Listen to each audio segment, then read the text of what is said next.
धर्म प्रधान देश में आखिर हमारी धार्मिकता की पहचान क्या है? क्या हमने चोटी रख ली इसलिए धार्मिक हो गए? क्या हमने तिलक लगा लिया इसलिए धार्मिक हो गए? क्या किसी ने दाढ़ी बढ़ा ली इसलिए धार्मिक हो गए? कि खतना रखने मात्र से वो आदमी धार्मिक हो गए? आखिर धार्मिकता का पहचान क्या?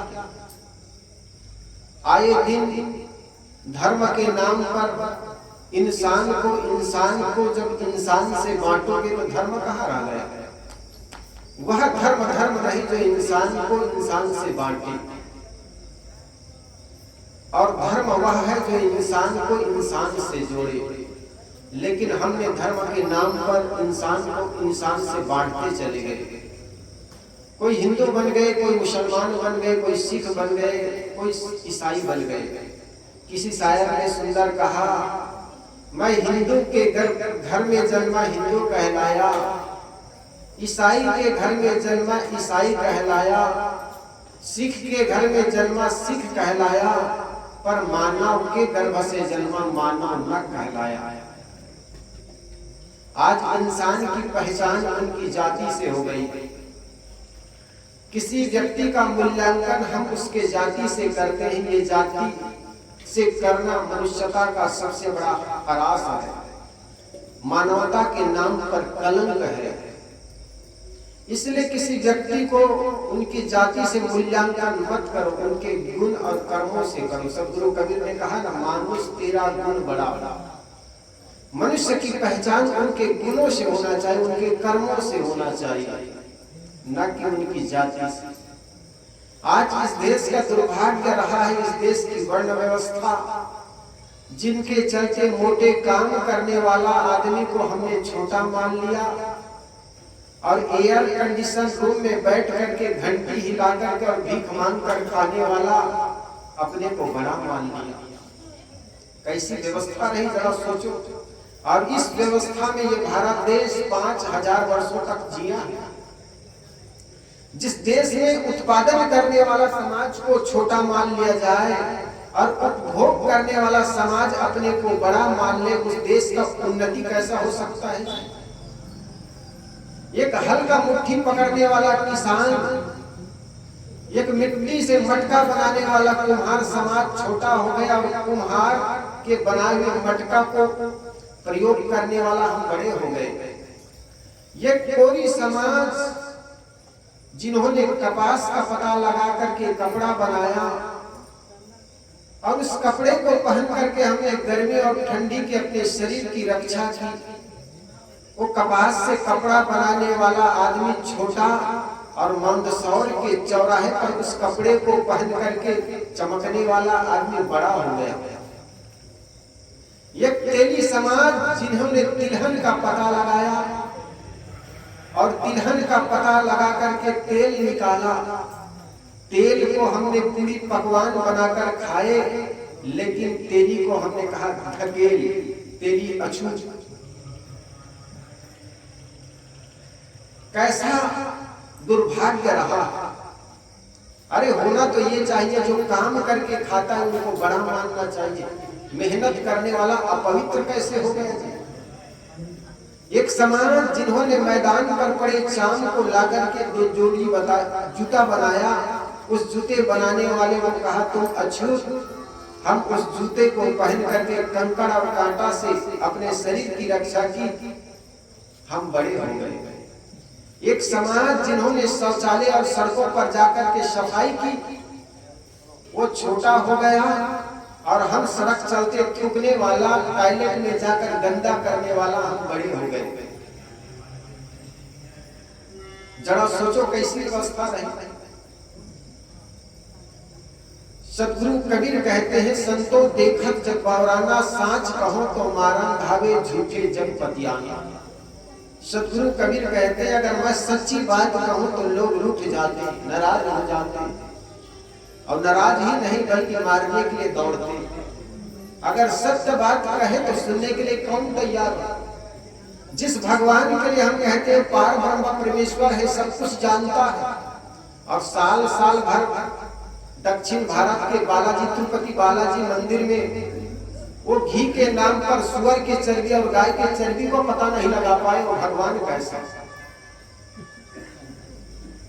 जरा सोचो, 55 वर्षों तक सुअर की चर्बी को डाला।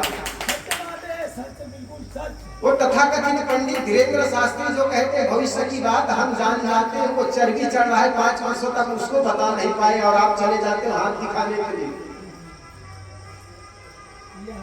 ये पंडित लोग जितना समाज को गुमराह किया ना, उतना किसी ने नहीं किया। ये लोग कहते हैं आपके पास क्या है, इस देश में क्या होने वाला है, ये सब जान जाते हैं, लेकिन अपने ही भगवान को ये गाय का चर्बी खिला के रह गए 5 वर्ष, उसको नहीं जान पाए। और घी का चर्बी और गाय का शुद्ध घी को पता लगाने के लिए भी विज्ञान का सहारा लेना पड़ा। जरा सोचिए, हम कहते हैं बड़े धार्मिक हैं, आखिर धार्मिकता का पहचान क्या? केवल हम पंडित के घर में जन्म ले ली इसलिए पंडित हो गए, ब्राह्मण हो गए, और एक आदमी चमकार के घर में पैदा हो गया, इसी मात्र से वो अछूत हो गए। कैसी हमारी गणित रही है। और इसी व्यवस्था के चलते ये देश हजारों वर्षों तक जिया है।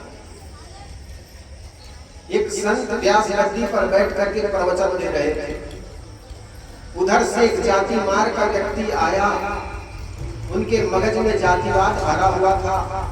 उनके विचार ऐसा था कि व्यास गद्दी पर केवल पंडित का लड़का बैठ सकता। तो वो आया, उन्होंने उस व्यास गद्दी पर बैठे हुए संत से पूछा कौन जाति के हो, क्योंकि इस गद्दी पर बैठने वाला केवल ब्राह्मण होते हैं, तो आप कौन जाति के हो?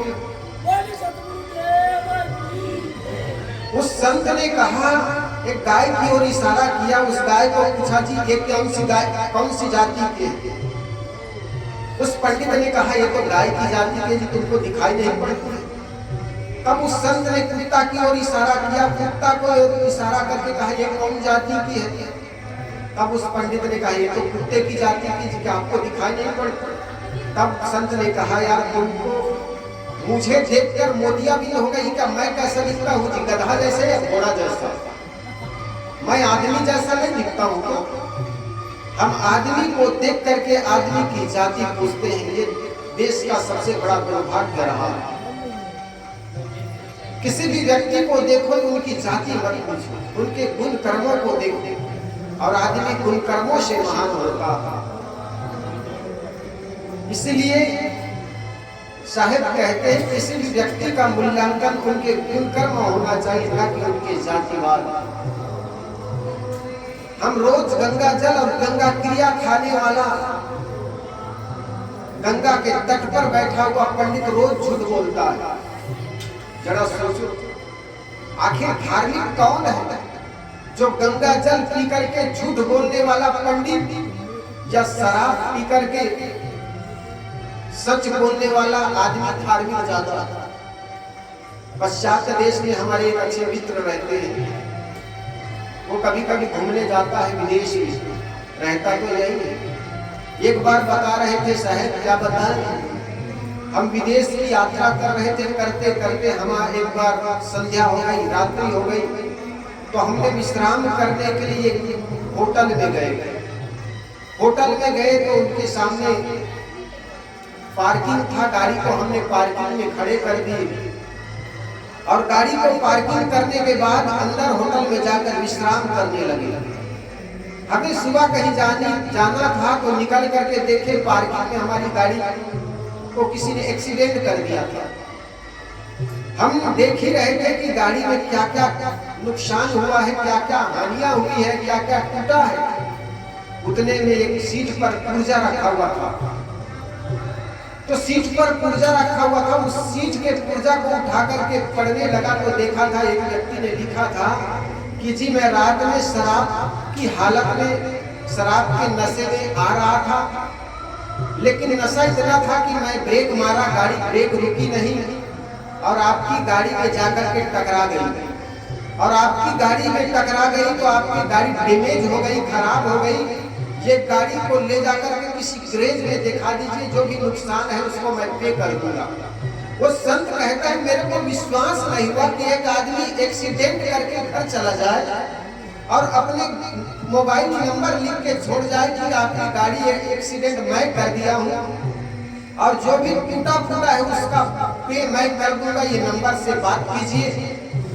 वो देख ही रहे थे, उतने में एक आदमी आ गया और कहने लगा भाई साहब आपने काफी देर कर दी, मुझे अमुक जगह जाना है, आप इस गाड़ी को गैरेज में डाल दीजिए और जो भी नुकसान है उसका मैं पे कर देता हूँ। वो संत कहता है मैं तो देखते रह गया, एक आदमी जो शराब पीकर बोलता है सच, वो छुपाता नहीं अपनी गलती को, और एक गंगा तट पर गंगा क्रिया और गंगा जल पीने वाला व्यक्ति झूठ बोलता। आखिर धार्मिक कौन है? गंगा जल पीकर के झूठ बोलने वाला कि शराब पीकर के सच बोलने वाला व्यक्ति? जनेऊ कहकर चोटी रखने पर झूठ बोलने वाला व्यक्ति कि बेगर जनेऊ बेगर चोटी रखे जीवन के साथ सत्य बोलने वाला व्यक्ति धार्मिक कौन है? आपके जहन में पैदा होगा वही आदमी धार्मिक है जो सतपथ पर चलता है और सत्य बात करता है। लेकिन हमने धार्मिकता का पहचान रख लिया कि एक आदमी चोटी रखता है वो बड़ा धार्मिक आदमी, तिलक लगाने वाला आदमी धार्मिक, जनेऊ पहनने वाला आदमी धार्मिक, मंदिर में जाकर कंकोरी और घंटी बजाने वाला आदमी धार्मिक। एक आदमी खेतों में दिन भर काम करता है, उसमें हमें धार्मिकता नजर नहीं आती।